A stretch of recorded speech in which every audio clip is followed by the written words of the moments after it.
নমস্কার। প্রত্যেকের সুখ শান্তি সমৃদ্ধি কামনা করে আমি আমার ব্লগটা শুরু করছি। ওং নমো ভগবতে বাসুদেবায় নমঃ। আজ বলবো মাঘী পূর্ণিমার দিন ভুলেও খেতে নেই এই তিনটি খাবার। মরে গেলেও কিন্তু এই তিনটি খাবার খাবে না, সংসারের দারিদ্রতা নেমে আসবে, দুঃখ দুর্দশা কষ্ট পিছু ছাড়বে না, অর্থ কষ্ট সবসময় জীবনের সঙ্গী হয়ে থাকবে।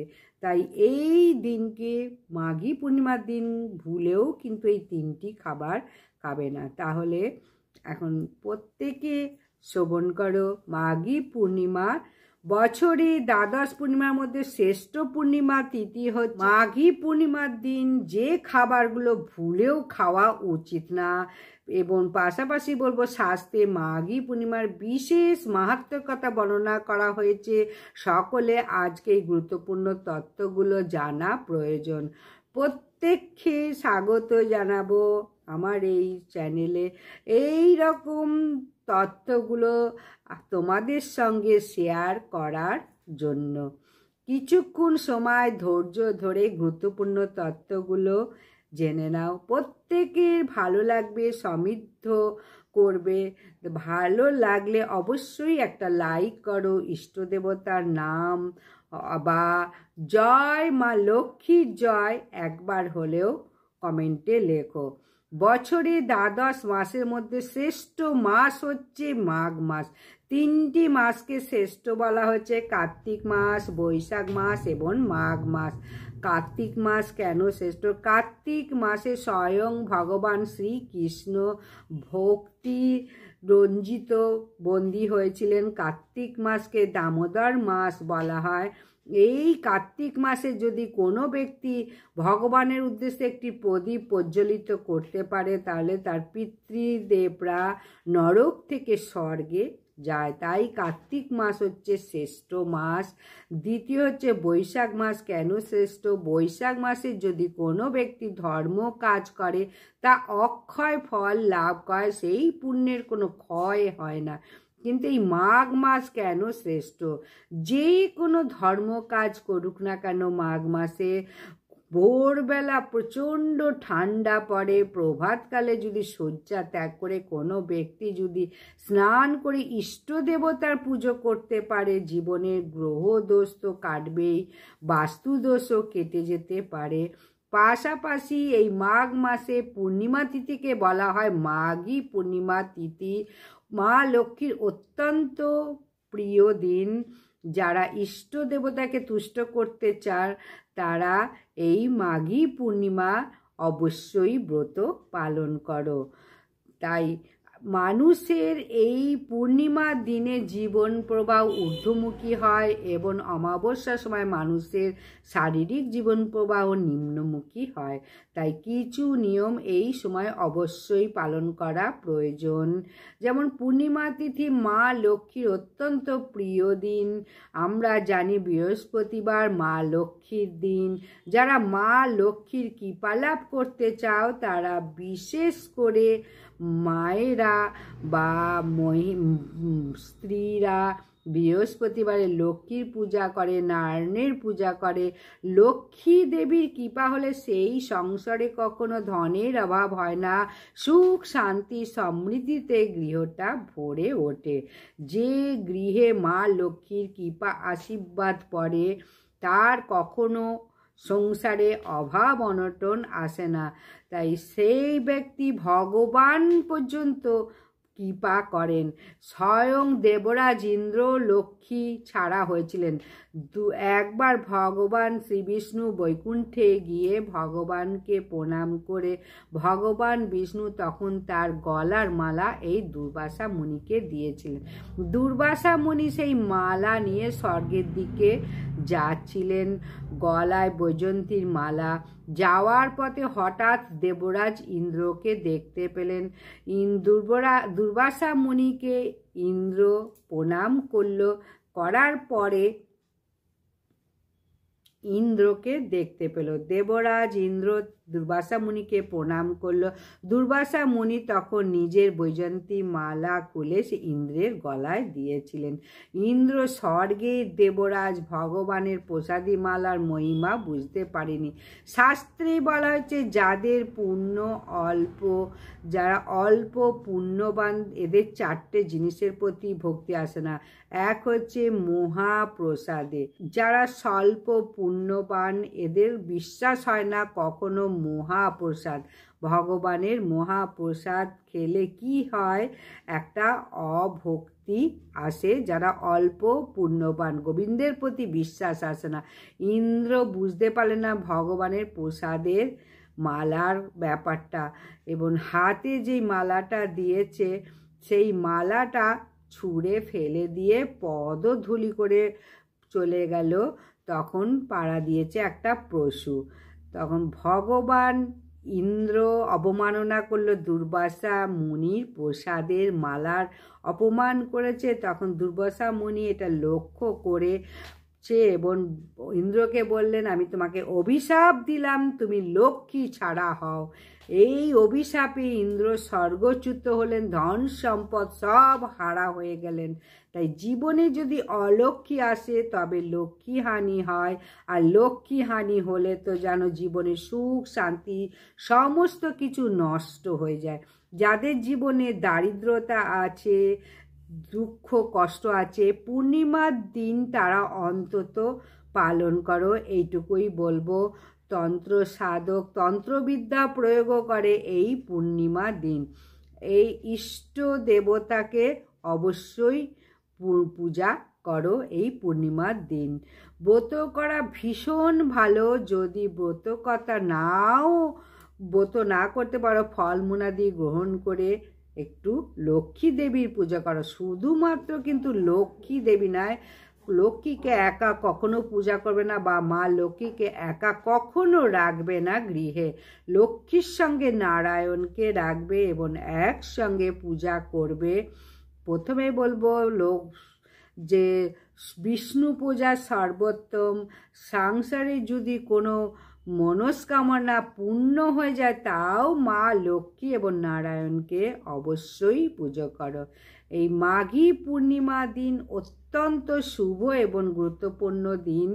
তাই এই পূর্ণিমা তিথি কখন থেকে কখন শুরু হবে, পঞ্জিকা অনুযায়ী তিথি শুরু হবে 11ই ফেব্রুয়ারি মঙ্গলবার রাত 6:58 থেকে আগামী 12ই ফেব্রুয়ারি বুধবার রাত 7:09 পর্যন্ত। এই সময়টুকুর মধ্যে পবিত্র মাঘী পূর্ণিমা তিথি থাকবে। তাই উদয় তিথি মেনে এই পূর্ণিমা ব্রত যারা করবে, লক্ষ্মীনারায়ণের পূজা যারা করবে, আগামী দিন বুধবার মাঘী পূর্ণিমা উৎসব বা পূজা, এই দিনে তীর্থে যাত্রা করাকেও সর্বোত্তম বলা হয়েছে। মনে রাখতে হবে তীর্থে যাত্রা করার একটা বিশেষ সময় আছে। তাই ছোট সৃষ্টিকর্তাকে সাধনা করা উচিত একদম ছোট বয়স থেকে। অল্পকালে সাধনা করলে যতটা ভজনা করা যায়, বৃদ্ধ বয়সে কিন্তু ততটা সাধনা করা যায় না। বৃদ্ধ বয়সে রোগ ব্যাধি হতে পারে। তাই অল্প বয়স থেকে তীর্থভ্রমণ যাত্রা করা উচিত।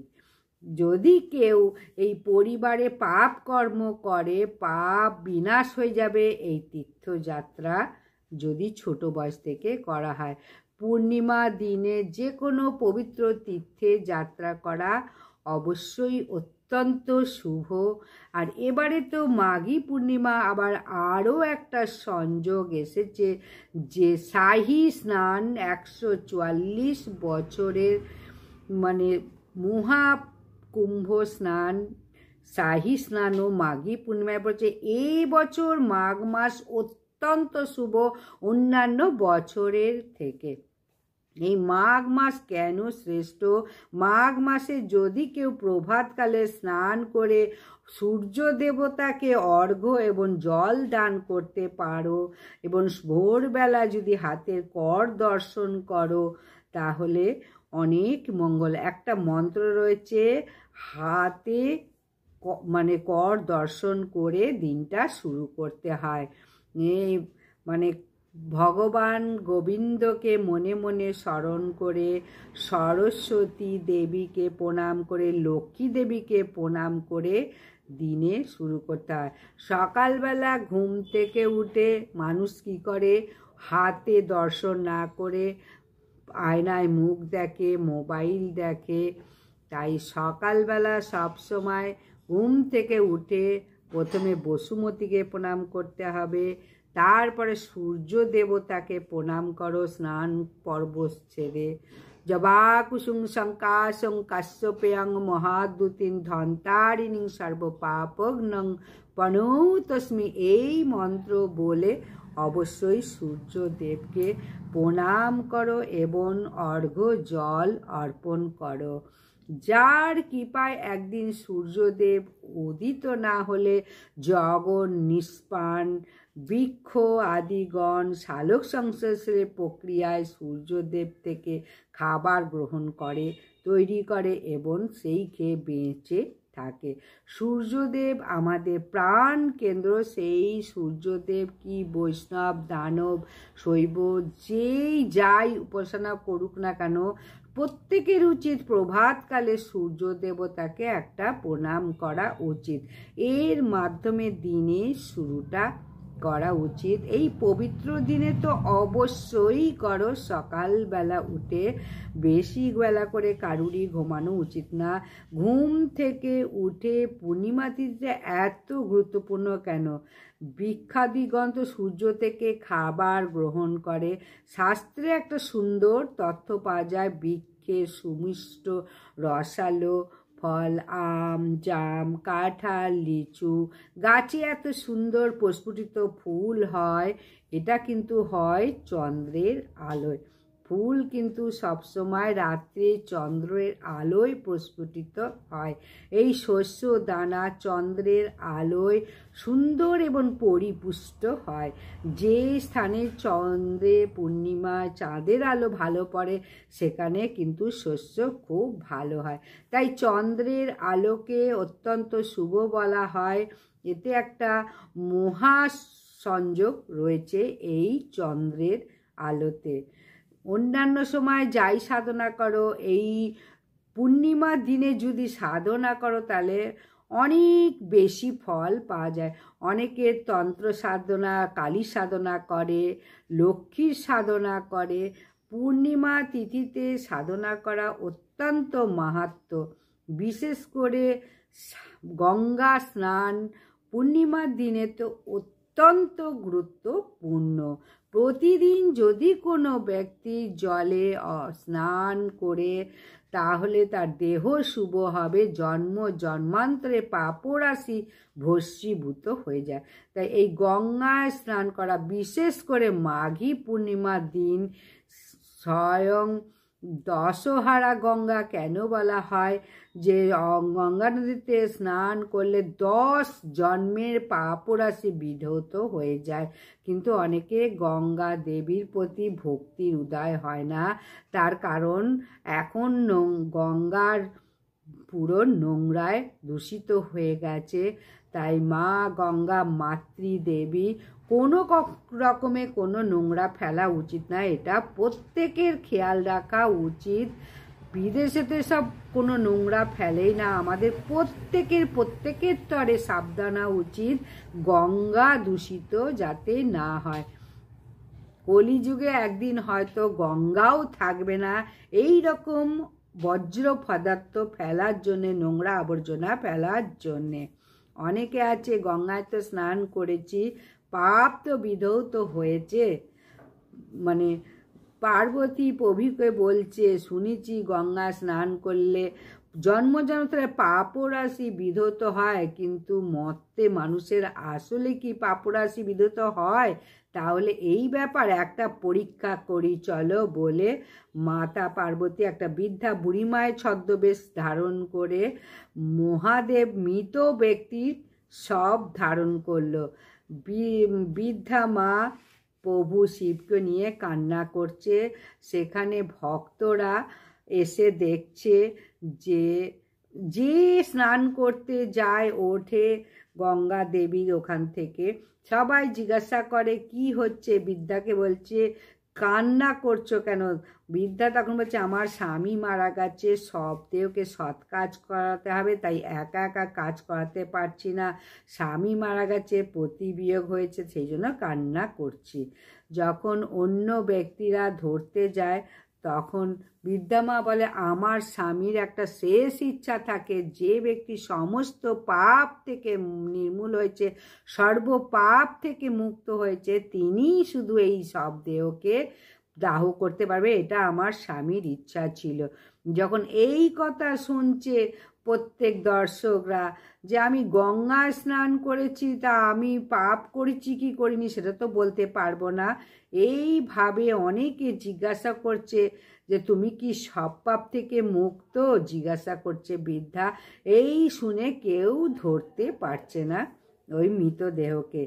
এইভাবে যখন এক বৃদ্ধা আবার অবগাহন করে বৃদ্ধা মাকে দেখছে কান্না করতে, তখন জিজ্ঞাসা করছে তুমি কান্না করছো কেন? বৃদ্ধা মা তো সমস্ত কিছু বললো, তুমি কি পাপ থেকে মুক্ত? তাহলে তুমি আমার স্বামীকে স্পর্শ করতে পারবে, তুমি সৎ কার্য করতে পারবে। ওই ব্যক্তি বলল আমি অবশ্যই পাপ থেকে মুক্ত, তাই গঙ্গায় স্নান করলে সমস্ত পাপ মুক্তি হয়। তাহলে বিশ্বাসে মিলাই বস্তু তর্কে বহুদূর।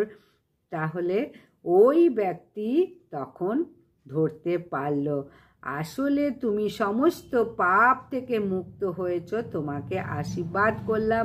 সেই ব্যক্তিকে অনেক ধন দৌলত দান করলো, পরে সমস্ত ব্যাপারটা জানতে পারল। তাই জন্ম জন্মান্তরের পাপরাশি ভস্মীভূত হয়ে যায় গঙ্গায় স্নান করলে। তাই মাঘ মাসে এই শুক্লপক্ষে গঙ্গায় স্নান করো। তাহলে অনেকে বলে যাদের গঙ্গা নেই কাছে তারা কিভাবে স্নান করবে?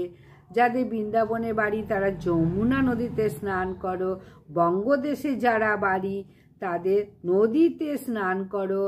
নদীতে স্নান করে 3 বার গঙ্গা গঙ্গা গঙ্গা উচ্চারণ করলেও সমান ফল প্রাপ্ত করা যায় গঙ্গা স্নানের। তাই গঙ্গা স্নান, যে কোনো স্নান করার সময় গঙ্গা দেবী উচ্চারণ করলে কিন্তু গঙ্গা স্নান হয়ে যায়। অনেকে আবার চিন্তা করে তাহলে আমি তো পাপ গঙ্গায় স্নান করেছি, আমার সব পাপ মুক্ত হয়ে গেছে, আবার তাহলে আমি পাপ করতে পারবো, আবার স্নান করে পাপ মুক্ত হব। কিন্তু হরি নাম করব, জপ করব, কিন্তু ওই পাপের বুদ্ধিটা দূর হয়নি। তাই যমের ভয়ানক যাতনা ভোগ করেও তাকে কঠিন শাস্তি পেতে হবে। তাই হরিনাম করে সমস্ত জীবনের কর্মফল নাশ হয়, সমস্ত পাপ বিধৌত হয়, ভগবানও লাভ করা যায়। কিন্তু যদি কোনো ব্যক্তি নামও করবে পাপও করব, তার মাধ্যমে সহজে শুদ্ধতা লাভ হয় না। তাই বলা হচ্ছে কোটি জন্ম করার পরেও নাম সংকীর্তন করে কিন্তু কৃষ্ণ প্রেম লাভ করতে পারবে না, ভক্তি পাবে না। ওই যে মাথায় পাপের বুদ্ধি ঘুরছে যে আমি নাম গানও করব, পাপ কার্য করব, তাহলে কিন্তু সে কোনোদিন কৃষ্ণকে পাবে না।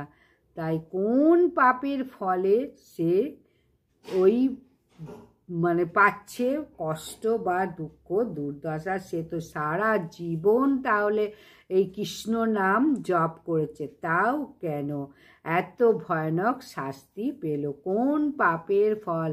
গঙ্গাপুত্র ভীষ্মদেবকে ভগবান শ্রীকৃষ্ণ বলেছিল 100 জন্মের কথা স্মরণ করতে পারো, কিন্তু 101 জন্মের আগে তীরের ডগায় সাপকে ছুঁড়ে ফেলে দিয়েছিল। সেই সাপটা দূরে গিয়ে কাঁটা গাছের সঙ্গে বিদ্ধ হয়ে প্রাণ ত্যাগ করেছিল। সেই পাপের ফল 100 জন্মের পরে হলেও ভোগ করতে হয়েছে বিশ্বদেবকে।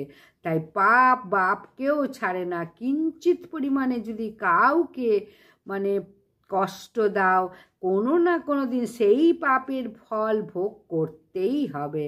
তাহলে গঙ্গায় স্নান করলে পাপ বিধৌত হয়, কিন্তু সেই গঙ্গায় স্নান করার পর যদি আবার জেনে শুনে পাপ করো, এটা পুরোপুরি অপরাধ, কৃষ্ণ কৃপা পাবে না। তাই গঙ্গায় ভক্তি ভরে শ্রদ্ধা ভরে স্নান করো, গঙ্গা গঙ্গা নাম করো। এই দিনে যারা দারিদ্রতা আছে, যাদের জীবনে দারিদ্রতা আছে, তারা পূর্ণিমা তিথিতে অবশ্যই দান করো। অত্যন্ত শুভ দানটাকে বলা হয়। অনেকে বলে আমার টাকা পয়সা নেই, আমি কি করে দান করব। কিন্তু যেরকম সামর্থ্য, যে বাড়িতে কোনো কিছু হয়েছে তার থেকে সামান্য কিছু মন্দিরে দাও, কোনো সবজি হয়েছে, কোনো ফল হয়েছে, তার থেকে সামান্য দাও। কিছু পরিশ্রমও তুমি তোমার দিতে পারো, ঠাকুরকে মন্দিরে গিয়ে একটু ঘর পরিষ্কারও করে দিয়ে আসতে পারো, তাহলেও কিন্তু অত্যন্ত মাহাত্ম্যপূর্ণ হবে। বলিরাজ অতি দানে বলিবদ্ধ, বলিরাজ দানের মাধ্যমে বিখ্যাত হয়েছিল। রাজা হরিশ্চন্দ্র দান করে নিজের পুত্র পত্নীকে হারিয়েছিল, দান করার ফলে সমস্ত কিছু ফিরে পেল। তাই শাস্ত্রে বলা হচ্ছে, যদি কোনো কন্যাকে সৎ পুত্রের হাতে দান করতে পারে তাহলে এত পুণ্য হয়, চিত্রগুপ্ত তার পুণ্যের সংখ্যা হিসাব করতে পারে না, এতটা মহিমাপূর্ণ বলা হয়েছে কন্যা দান করা। এই পূর্ণিমা দিনে যে কোনো দান অত্যন্ত মাহাত্ম্যপূর্ণ। বলি মহারাজ স্বর্গ মত্র পাতাল ইন্দ্রকে যে অভিশাপ দিয়েছিল দুর্বাসা মুনি, দুর্বাসা মুনিও কিন্তু সাধারণ নয়, মহাপ্রতাপী। তিনি শুধু দুর্বাঘাস ছাড়া আর কিছু গ্রহণ করতেন না। মহা তপস্বী ইন্দ্রকে অভিশাপ দিয়েছিলেন, স্বর্গচ্যুত হও, লক্ষ্মী ছাড়া হও। লক্ষ্মী ছাড়া হয়ে বিভিন্ন জায়গায় ঘুরতে লাগলো। তখন বলি মহারাজ স্বর্গমত্ত পাতাল দখল করে বলি মহারাজ যজ্ঞ করছিল, এক একজনকে নানান রকম কিছু দান করছিল। যে ব্রাহ্মণ তাকে চাইতে আসে তাকে কিন্তু খালি হাতে ফিরিয়ে দেয় না। এটা গৃহস্থের ধর্ম, অতিথি সেবা করা। অতিথি দেব ভব, যদি বাড়িতে কোনো অতিথি আসে কখনো তাদের খালি হাতে ফিরিয়ে দিতে নেই, যথাসাধ্য তাদের সেবা করতে হয়। সেবা পরম ধর্ম, অতিথি পরম ধর্ম। সেই বলি মহারাজ যজ্ঞ করে দান করছিল, তখন স্বয়ং বিষ্ণু বামুনের বেশ ধারণ করে বলি মহারাজের যজ্ঞসভায় উপস্থিত হলেন এবং ভগবানের রূপ দেখতে তো অন্যরকম। ছোট্ট বালক সে যে বামন অবতার হয়ে হাতে ছত্র, এক হাতে কমণ্ডলু নিয়ে ছোট্ট বালক ব্রহ্মচারী উপনয়ন সংস্কার করিয়েছেন। বালককে দেখলেই ভক্তি চলে আসে, এত সুন্দর লাগছিল। ভগবান বামন অবতার বলি মহারাজের যজ্ঞস্থলে উপস্থিত। সবাই ভেবেছে ছোট্ট বামন নবব্রহ্মচারী, তিনি দান গ্রহণ করতে এসেছে।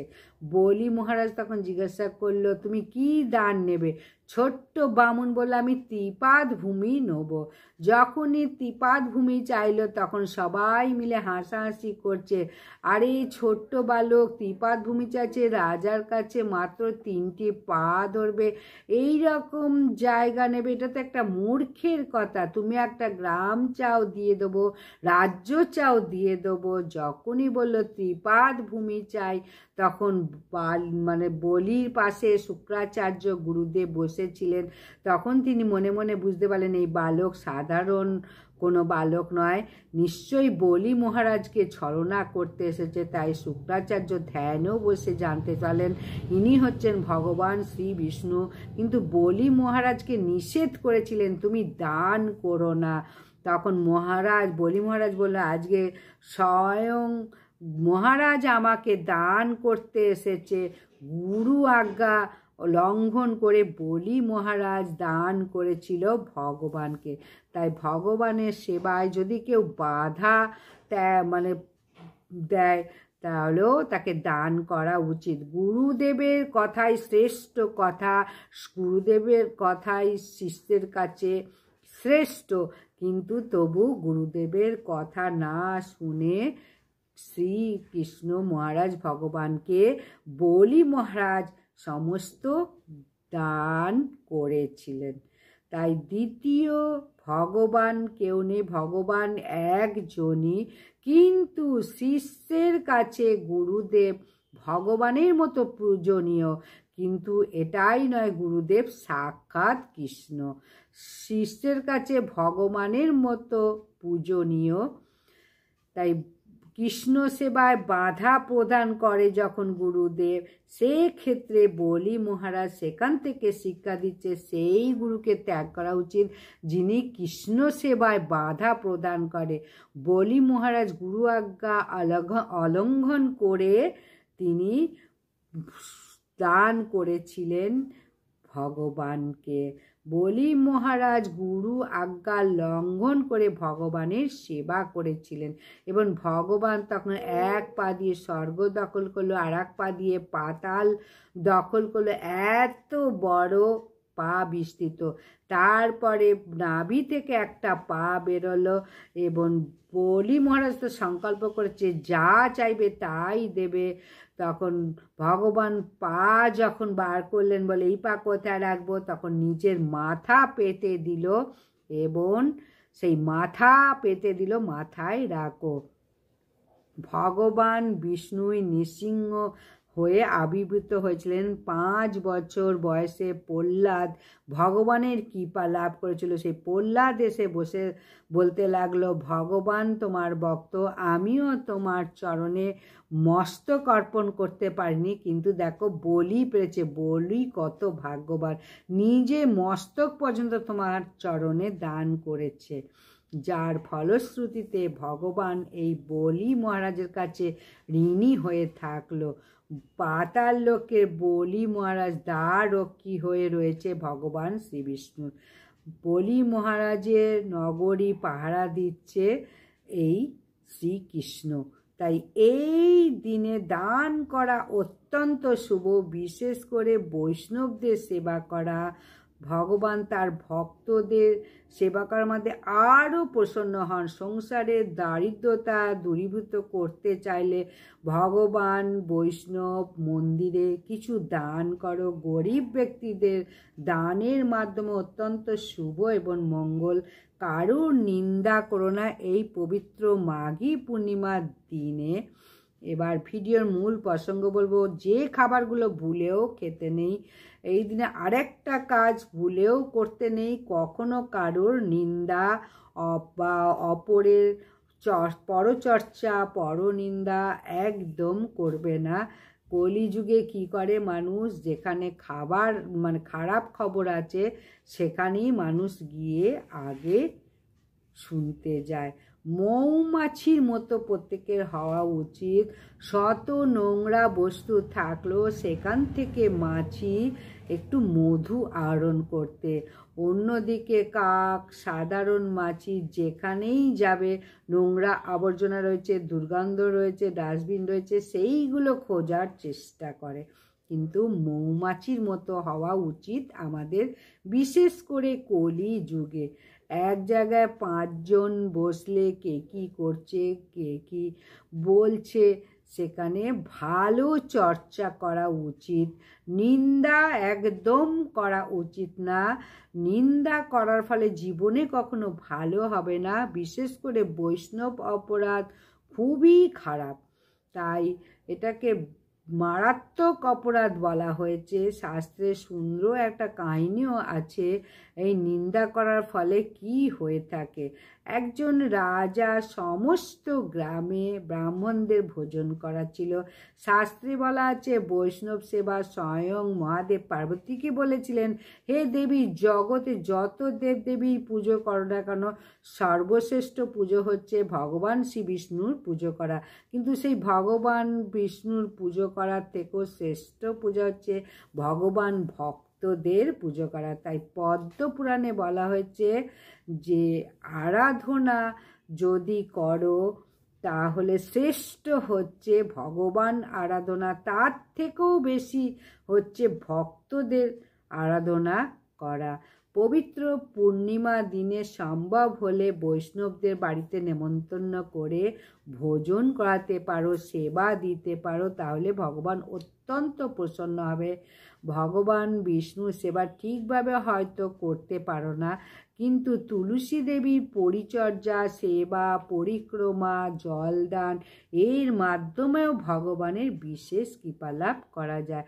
ভগবান অত্যন্ত প্রসন্ন হন। সেই রাজা অত্যন্ত ধার্মিক ছিলেন, বিশাল এক ভোজনের ব্যবস্থা করলেন, সমস্ত গ্রামে ব্রাহ্মণদের নেমন্তন্ন করলো, গরিব দুঃখীদের নেমন্তন্ন করলো। তাদের জন্য একদিকে ধর্মানুষ্ঠান হচ্ছে, নাম সংকীর্তন হচ্ছে, অপরদিকে বিশাল ভোজনের জন্য রান্না করা হচ্ছে। কিন্তু আগের দিনের কথা, যেখানে রান্না হচ্ছিল সেখানে কোনো ছাউনি দেওয়া ছিল না। অনেক রকম রান্না করার ব্যবস্থা ছিল। সর্বশেষে ছিল পায়েস, খিচুড়ি এবং শীতের দিনে খেজুরের গুড় দিয়ে পায়েস। এমন সময় দূর থেকে একটা ঈগল বিষধর সর্পকে, যেটা ভয়ানক বিষধর সর্প, সেই বিষধর সর্পকে ধরে উড়িয়ে নিয়ে যাচ্ছে ঈগল। সাপটা প্রাণীর ভয়ে ভীত হয়ে ঈগলের পায়ে কামড় দিল। কামড় দেওয়ার সাথে সাথে একটু বিষ ছেড়ে দিয়েছে। রান্না করছিল সেই ওপরের বিষ, এক চিমটে বিষ এসে পায়েসের মধ্যে পড়ল।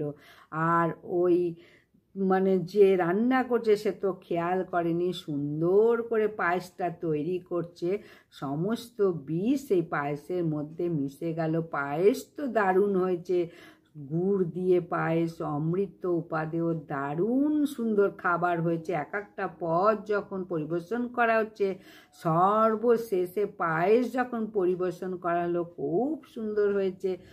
অজান্তে সাপের বিষ সবাই পান করে ফেললো। যারা যারা পায়েস খেলো বা গ্রহণ করলো প্রত্যেকে মারা গেল। তাহলে রাজ্যে ব্রাহ্মণ হত্যা হলো। সব থেকে মহাপাপ হচ্ছে ব্রাহ্মণ হত্যা বা সাধু হত্যা। সেই রাজা মহাধুকি যে কি শাস্তি দেবে নিজেও তো করেনি, যমরাজই বা কাকে শাস্তি দেবে? ভুলটা কি রাজার?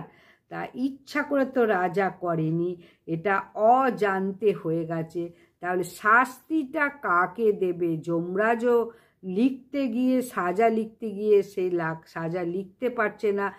আদৌ কে এই পাপের ভাগী, এই নিয়ে চলছিল বেশ দ্বন্দ্ব যুদ্ধ। তাহলে ভুলটা কে করলো? যে রন্ধন করেছে তার ভুল ছিল? তারও ভুল না। তাহলে সাপটার কি ভুল ছিল?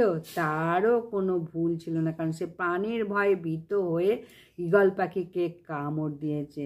তাহলে যমরাজ কাকে শাস্তি দেবে? যমরাজ পর্যন্ত বুঝতে পারছে না এই পাপের শাস্তি কাকে দেব। তাই যমরাজও কাউকে শাস্তি দিতে পারছে না। এই সময়ে পাশের রাজ্যে একটা ব্রাহ্মণ, তিনি খুব গরিব ছিলেন, কষ্টের দিন যাপন করছিলেন। তার স্ত্রী বলছেন, পাশের রাজ্যে রাজা, তিনি বড় দয়ালু, অতিথিদের ঠিকমতো যত্ন করে, দান করে। তুমি একটা কাজ করো, সেই রাজার কাছে গিয়ে ভিক্ষা চাও, তাহলে কিছু হয়তো দিতে পারে, তার ফলে আমরা কিছুদিন তো অন্তত কাটাতে পারবো। ব্রাহ্মণ স্ত্রীর কথা শুনে সেই রাজ্যের উদ্দেশ্যে রওনা হলো। যাবার সময় সেই রাজ্যে পৌঁছে রাজবাড়ি আর চিনতে পারল না। তখন এক ব্যক্তিকে জিজ্ঞাসা করলো যে অমুক রাজার বাড়ি চেনেন?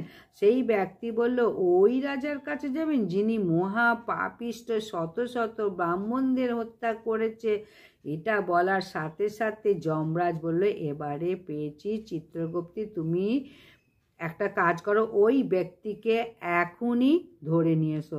না জেনে তিনি মহারাজের নিন্দা করলেন, তাই ওই ব্যক্তিকে ধরে নিয়ে আসো, ওকেই সমস্ত শাস্তি দেওয়া হোক।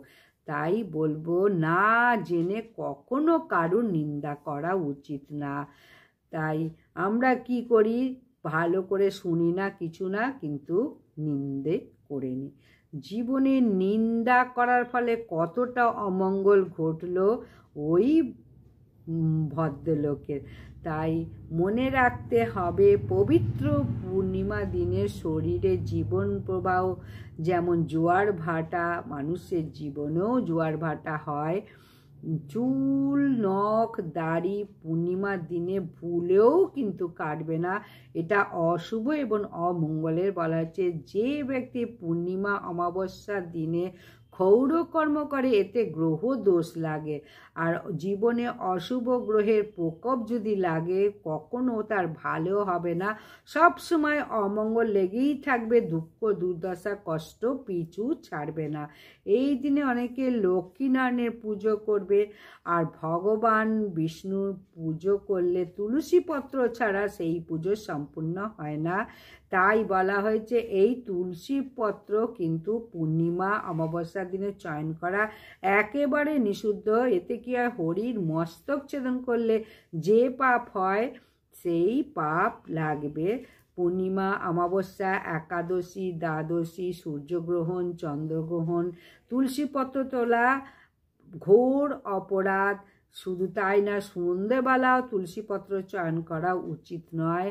এই দিনে আর একটা, যারা জীবনে সৌভাগ্য প্রাপ্ত করতে চাও তারা ইষ্টমন্ত্র জপ করো, অত্যন্ত শুভ। যারা যারা গুরুদেবের থেকে দীক্ষিত হয়েছে এই পূর্ণিমার দিনে সব সময় প্রতিদিন জপ করো। যদি তাও না করতে পারো, পূর্ণিমার দিনে যারা দীক্ষিত রয়েছে গুরু মন্ত্র জপ করো। অনেকে দীক্ষিত নিয়েছো কিন্তু গুরু মন্ত্রই মনে নেই, এটা কখনো উচিত নয়। একটা স্কুলে পড়লে পড়ালেখা করলে না, তাহলে কি পাস করবে? শুনেছি দীক্ষা নিলে জীবনের মঙ্গল হয়। তা যদি দীক্ষা নিয়ে যদি কাজ না করো, মন্ত্র জপ যদি রেগুলার না করো, তাহলে কি সেই পড়াশোনার ঠিক রেজাল্ট ভালো হবে? হবে না। সেই রকম যদি মন্ত্র ঠিক মতো উচ্চারণ গুরুমন্ত্র প্রতিদিন যদি না করো, তাহলে কিন্তু সেই পূর্ণ ফল পেলে না।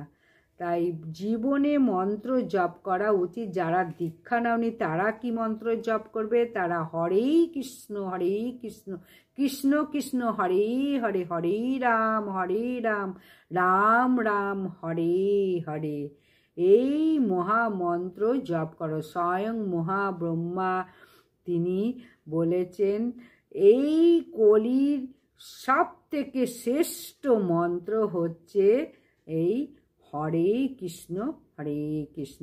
পাপ নাশের জন্য এই মন্ত্রটা অবশ্যই প্রত্যেকে জপ করো। হরে কৃষ্ণ মহামন্ত্র, সবাই দুর্বিত হবে এই মন্ত্র জপ করলে। পদ্ম পুরাণে এই কৃষ্ণ মন্ত্র আকুল প্রাণে যদি ডাকতে পারো, ভগবানের কৃপা লাভ হবে, সকল অশুভ কেটে যাবে। এরপর পাশাপাশি বলবো, যারা ব্রত করো বা না করো, প্রত্যেকে পূর্ণিমার দিন ব্রত কথা শ্রবণ করো, একটা ঘিয়ের প্রদীপ জ্বালাও, তাহলে ভগবানের কৃপা আরও বিশেষভাবে লাভ করা যায়। এই পূর্ণিমার দিন ঠাকুর ঘরে গিয়ে প্রদীপ প্রজ্বলিত করলে জীবনের অন্ধকার দূরীভূত হয়, সমস্ত পাপ বিনষ্ট হয়ে যায়। এখন ভিডিওর মূল প্রসঙ্গ হচ্ছে শাস্ত্রে পূর্ণিমা তিথি বিশেষ মাহাত্ম্য কথা বর্ণনা করেছে। ধৈর্য ধরে পূর্ণিমার বিশেষ কথা শ্রবণ করো। শ্রবণাং মঙ্গলম, শ্রবণ করলেও অনেকাংশে ব্রতের ফল লাভ করা যায়। তারপরে ভিডিওর মূল প্রসঙ্গ বলছি। পূর্ণিমা তিথিতে লক্ষ্মী পুজোর ব্রতকথা। এক দেশে এক রাজা ছিলেন। তার হাটে যে সকল জিনিস বিক্রি হতো না তিনি সেটা উচিত মূল্য দিয়ে কিনে নিতেন। একদিন কামার একটা লোহার স্ত্রী মূর্তি তৈরি করে হাটে বিক্রি করতে এসছে, সেটা কেউ কিনল না। তখন সেই ব্যক্তি রাজপথে ফেরি করতে বেরোলো। সেই ফেরি মূর্তি দেখে রাজা তখন তাকে ওটা কিনে নিতে চাইতে বেরোলো। তোমরা কেউ অলক্ষ্মী নেবে গো? রাজা শুনতে পেয়ে ওই লোকটিকে ডেকে তাকে উচিত মূল্য দিয়ে সেই মূর্তিটা কিনে নিলেন। তারপরে সন্ধ্যার সময় তার বাড়িতে একটি স্ত্রীলোকের কান্না শুনতে পেলেন। রাজা তাড়াতাড়ি গিয়ে দেখলেন ঠাকুর ঘরে লক্ষ্মীর মতো একটি সুন্দরী স্ত্রীলোক বসে কাঁদছে। রাজা জিজ্ঞাসা করলেন, তুমি কে মা, কাঁদছো কেন? সেই স্ত্রীলোক বলছেন, আমি রাজলক্ষ্মী, অনেক দিন তোমার বাড়িতে আছি আর থাকতে পারবো না, তাই কাঁদছি। রাজা জিজ্ঞাসা করলেন, তুমি কেন যাবে মা, আমি কি অপরাধ করেছি? রাজলক্ষ্মী বললেন, তুমি অলক্ষ্মী কিনেছো আর আমি এই বাড়িতে থাকতে পারবো না। তোমার বাড়িতে অনেক আদর যত্ন করেছি, তাই তোমাকে এই বর দিয়ে যাই, তুমি পশু পক্ষী কীট পতঙ্গের কথা বুঝতে পারবে। আমার এই কথা স্মরণে রাখবে, মানুষের আচার ব্যবহার, নারী সার দম, ভোজনের সার ঘৃত, আর নেশার সার জাগরণ। এই বলে মা লক্ষ্মী অন্তর্হিত হলেন। রাজা আর নিদ্রা যায় না। একদিন একটি স্ত্রীলোক বাড়ি থেকে বেরিয়ে যাচ্ছে, আবার যে তুমি কে মা, কোথায় যাচ্ছ? সেই রমণী মূর্তি বলেন, আমি ভাগ্যলক্ষ্মী, তুমি অলক্ষ্মী কিনেছো, তাই আমি আর তোমার গৃহে থাকবো না। এই বলে চলে গেলেন। রাজা আরেকটা স্ত্রীলোককে বাড়ি থেকে বেরিয়ে যেতে দেখে জিজ্ঞাসা করলেন, তুমি কে? তিনি বলেন, আমি যশোলক্ষ্মী, তুমি অলক্ষ্মী কিনেছো, তাই আমি তোমাকে ছেড়ে চলে যাচ্ছি। তারপর একদিন রাত্রে একটি পুরুষ মূর্তি আর একটি স্ত্রী মূর্তি চলে যাচ্ছেন দেখে রাজা জিজ্ঞাসা করলেন, তোমরা কে? রমণী বললেন, আমি কুললক্ষ্মী। পুরুষ মূর্তি বললেন, আমি ধর্ম, তুমি অলক্ষ্মী কিনেছো, তাই আমরা থাকবো না। রাজা ধর্মকে বললেন, ধর্ম, আমি সপ্তপতিকা রক্ষার জন্য আমি অলক্ষ্মী কিনেছি। এই ধর্মের বলে রাজলক্ষ্মী, ভাগ্যলক্ষ্মী, যশোলক্ষ্মীকে বিদায় দিয়েছি। কুললক্ষ্মীও ইচ্ছা করলে যেতে পারে, কিন্তু আপনার কোনো মতেই যাওয়া উচিত না। কারণ যে ব্যক্তি ধর্মের মর্যাদা নষ্ট না করে, যে সপ্ত ধর্ম পালন করে, তাকে কখনো ত্যাগ করতে নেই। কুললক্ষ্মীও চলে গেলেন, রইলেন কেবল ধর্ম। রাজা যখনই আহার করতে বসেন তখন অনেকগুলো পিঁপড়ে পাতের চারদিকে জমে। প্রতিদিন এইরূপ হয়। রাজার দিন দিন অবস্থা খারাপ হতে থাকে। একদিন রানীকে বললে, আজ আমার কোনো তরকারিতে ঘি দিও না, ভাতেও ঘি দিও না। রানী রাঁধুনিকে বারণ করলেন। সেদিন রাজার কোনো খাবার জিনিসে ঘি দেওয়া হলো না। রাজা আহারে বসলেন। সেই সময় পিঁপড়েগুলি এসে পাতের চারদিকে ঘুরে ফিরে বেড়াতে লাগলো আর পরস্পরে বলতে লাগলো, দেখো ভাই, রাজা অলক্ষ্মীকে নিয়ে একেবারে গরিব হয়ে গেছে আর ঘি পর্যন্ত খেতে পায় না। রাজা কথাটি শুনে হে হে করে হেসে ফেললেন। রানী বললেন, মহারাজ, আপনি হাসলেন কেন? রাজা বললেন, সে কথা তোমায় বলবো না, বললে আমি মরে যাব। রানী বললেন, না, আপনাকে বলতেই হবে। রাজা বললেন, তুমি যদি আমায় না চাও, তাহলে এই কথাটা শুধু কেবল জানতে চাও, তবে গঙ্গার তীরে চলো, যদি মৃত্যু হয় সেখানেই হবে। এই বলে রানীকে সঙ্গে করে নিয়ে রাজা গঙ্গার তীরে গেলেন। গিয়ে বললেন, রানী, তুমি আমায় চাও না কথাটা জানতে চাও? রানিয়া ভাবলেন যে একটা কথা বললে মিথ্যাবে, এটা কি কখনো হয়? তাই রানী বলল, আমি কথা চাই। সেখানে একটা ছাগল আর ছাগলি চড়ছিল, আর গঙ্গার মাঝখানে একটা ঘাসের মোট ভেসে যাচ্ছিল।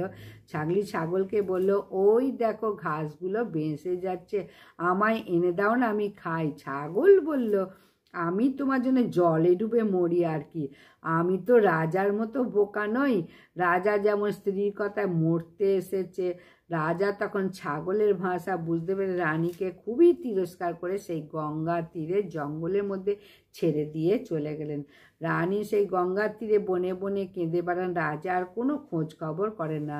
রানী দুঃখ দুর্দশার সীমা নেই। একদিন সন্ধ্যার সময় শঙ্খ ঘণ্টার শব্দ শুনে রানী সেখানে গিয়ে দেখলেন কতগুলি মুনি কন্যা পিটুলির লক্ষ্মী ঠাকুর গড়ে রং মাখিয়ে ফুল তুলে চন্দন ঘষে নৈবেদ্য করে চিড়ে পাটালি নারকেল দিয়ে পুজো করছেন। দেখে রানী বললেন, তোমরা কি করছো গো?